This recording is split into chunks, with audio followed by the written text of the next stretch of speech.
here I have a 5S and iPhone 5. This is a non-genuine Apple cable. It's a fake one, and this is a real Apple cable. Now, the fake one works on my 5 fine, like normal, but not on the 5S. It doesn't do anything.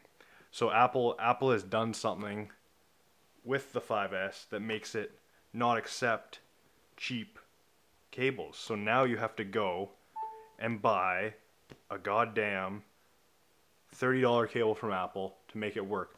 Or maybe the fake China eBay sellers will make something that works with the 5S. But right now, the fake iPhone 5 cables work with the iPhone 5, but they do not work with the 5S. Apple's making you go pay more, which really sucks, but it's just how it is.